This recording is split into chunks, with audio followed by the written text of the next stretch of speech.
Yaxşılığı sonsuz, neməti bol olan Allahın adı ilə. Əziz müsəlman bacıra qardaşlarım, gözəl dostlar, gözəl insanlar. Allahın salamı, xeyri, rəhməti və bərəkəti hər birinizin üzərinizə olsun. Amin. Allah 33-cü surənin 56-cı ayəsində Quranda buyurur ki, Allah və mələkləri Peyğəmbərə səlat edirlər. Ey iman edənlər, siz də ona səlat edin və tam təslimiyyət göstərin. Burada bildirildiyi kimi, səlat edin sözünün mənası odur ki, yardım edin, dəstək olun. Allah və mələkləri Peyğəmbərə yardım edir və dəstək olurlar. Siz də, ey iman edənlər, Peyğəmbərə, yəni ona bildirilir ki, yardım edin və dəstək olun. Biz isə necə edirik? Yardım edib dəstək olmağın mən düşündüyüm mənasını indi deyəcəm. Sözsüz ki, insanların hamısı istəsə bilərlər.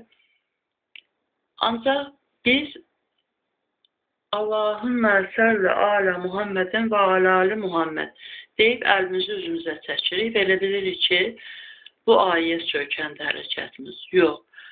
Gözəl sözləri, gözəl əməllər ucaldır. Bilirik.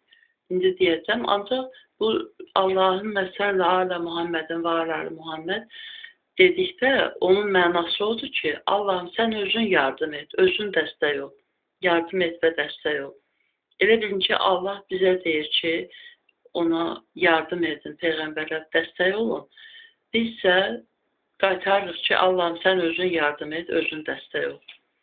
Peyğəmbərimizə indiki zamanədə yardım etmək, dəstək olmaq, onun davamçılarından olmaq anlamında doğrudur.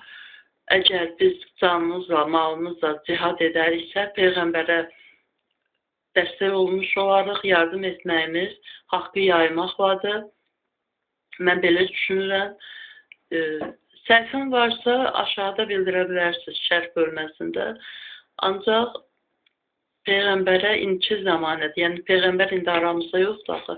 Peyğəmbərə indi yardım etmək, dəstək olmaq, ancaq Quranla cihad etməkdir, malımızla, canımızla cihad etmək, haqqı yaymaq, haqq uğrunda mübarizə aparmaqdır.